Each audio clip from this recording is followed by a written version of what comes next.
नमस्कार दोस्तों, आज मैं आपको चौथ माता की कहानी सुनाने जा रही हूँ। प्रेम से बोले चौथ माता की जय हो, गणेश भगवान की जय हो। प्राचीन समय की बात है, एक गांव में सास बहू रहती थीं। उनका बेटा विदेश में नौकरी करने गया था। सास बहू को लाड से रखती थी। एक दिन सास किसी काम से गांव जाने लगी तो बहू से बोली कि बहू, चूल्हे की आंच बुझने मत देना। सास गांव चली गई। इधर चूल्हे की आग बुझ गई। बहू डर के मारे पड़ोस में आंच लेने गई तो पड़ोसन कहानी सुन रही थी। बहू देखकर बोली कि आप क्या कर रही हो। तब औरतें बोली कि हम चौथ माता की कहानी सुन रहे हैं। तब बहू बोली, इससे क्या होता है। तब औरतें बोली कि चौथ माता अन्य धन, लक्ष्मी, बेटा, पोता सब देती हैं। पति प्रदेश गया वापस आ जाता है, तू भी किया कर।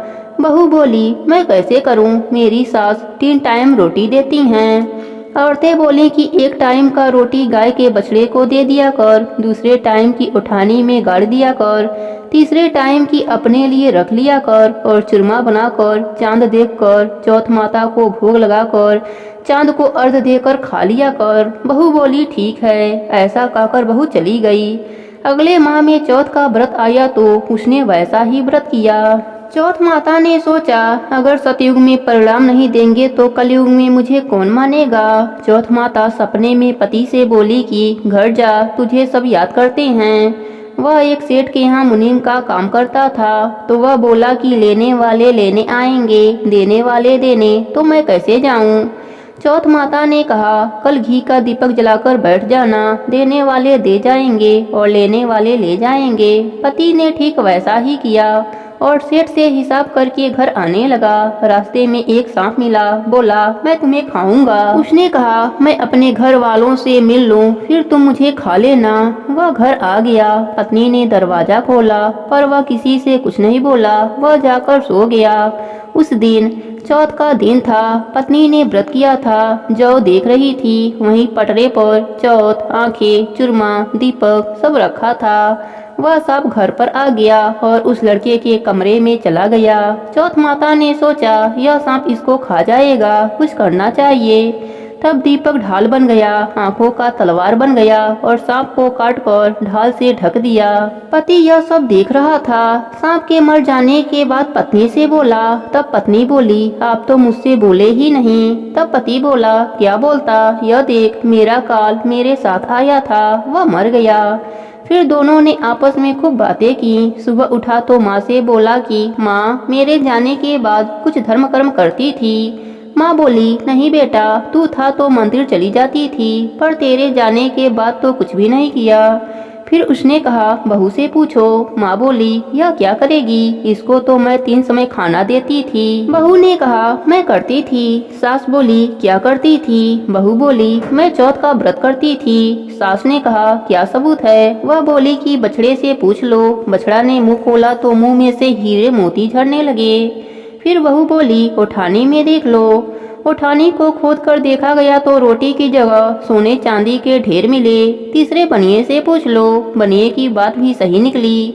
सास बोली, क्या चौथ माता ऐसी हैं। बहू बोली, हाँ, चौथ माता सबका भला करती हैं, सुख सौभाग्य देती हैं, सबकी रक्षा करती हैं। हे चौथ माता, जिस प्रकार आपने बहू पर अपनी कृपा करी, वैसे ही अपने सभी भक्तों पर अपनी कृपा बनाए रखना। प्रेम से बोली चौथ माता की जय हो, गणेश भगवान की जय हो। एक नगर में एक बुढ़िया माई रहती थी। वह अपने बेटे की सलामती के लिए 12 महीनों का चौथ का व्रत करती थी। हर चौथ को पंसारी से थोड़ा सा गुड़ और घी लाकर 4 लड्डू बनाती, एक बेटे को देती, एक से पूजा करती, एक हथकार के लिए निकलती और एक चांद उगने पर खुद खा लेती थी। एक बार उनका बेटा ताई से मिलने गया। ताई भादुड़ी चौथ का व्रत रखा था। ताई से पूछा, माँ तो 12 चौथ करती है। ताई बोली, तेरी माँ तेरी कमाई से तरमाल खाने के लिए 12 चौथ करती है, तू प्रदेश जाए तो वह एक भी चौथ न करे। लड़के को लगा ताई सच कह रही हैं। घर आकर माँ से कहा, मैं प्रदेश जा रहा हूँ। यहाँ तू मेरी कमाई खाने पीने में उड़ा देती है। माँ ने समझाकर रोकना चाहा, पर बेटा नहीं माना। माँ ने उसे साथ ले जाने के लिए चौथ माता की आंखें दिया और कहा, मुसीबत में यह आंखें तेरी मदद करेंगे। वह आंखें लेकर रवाना हो गया।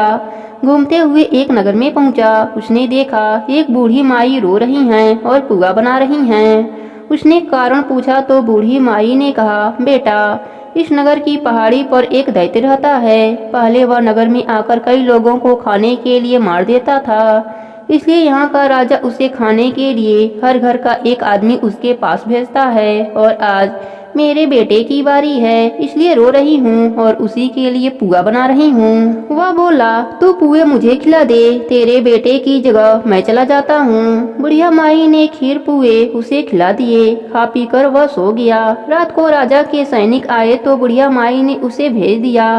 दैत्य के सामने पहुंचने पर उसने चौथ माता की आंखें दैत्य की तरफ फेंक कर कहा, हे चौथ माता, यदि मेरी माँ मेरी सलामती के लिए व्रत करती है तो दैत्य का सिर कटकर गिर जाए। तुरंत दैत्य का सिर कटकर गिर गया। लड़का वापस आ गया। राजा ने उसे उपहार देकर विदा किया।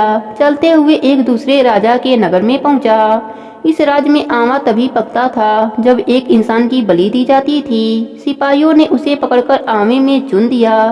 लड़के ने आंखें आमे में डाले और कहा, हे चौथ माता, यदि मेरी माँ मेरे सलामती के लिए व्रत करती है तो आमा मेरे बलि के बिना ही झट से पक जावे। आमा तुरंत पक गया। आमे में से मिट्टी की जगह सोने चांदी के बर्तन निकले। अंदर से लड़का बोला, बर्तन धीरे धीरे निकालना, मुझे लग जाएगी। राजा ने उसे निकलवाया और पूछा, इस आमे से तुम बच कैसे गए? लड़के ने बताया कि उसकी माँ चौथ माता का व्रत करती हैं। व्रत के कारण ही वह बच पाया है। राजा को विश्वास नहीं हुआ। उसने एक चांदी की सुराही मंगवाई और कहा कि सुराही की नली से निकलकर दिखाओ, तभी मुझे विश्वास होगा। लड़के ने चौथ माता को याद करके आंखें सुराही में डाले और कहा, मैं भौरा बनूं, सुराही से निकलूं। लड़का भौरा बनकर सुराही से निकल गया। राजा खुश होकर राजकुमारी की शादी उसके साथ करवा दी और सभी लोगों को चौथ माता का व्रत करने को कहा। उसे माँ की याद आई। उसने राजा के पास जाकर खुद के नगर जाने की इच्छा जाहिर की। राजा ने रथ, घोड़ा, हाथी और खूब सारा दान दहेज देकर उसे विदा किया। चौथ के दिन अपने नगर पहुँचा। वह अकेला पंसारी के यहाँ माँ का इंतजार करने लगा। सोचा, चौथ का दिन है तो माँ यहाँ जरूर आएंगी। थोड़ी देर बाद लकड़ी टेकती हुई माँ आती दिखी। उसकी माँ की आंखों में जाले आने के कारण दिखना कम हो गया था। लड़के ने जानबूझकर अपना पैर लकड़ी में लगा दिया।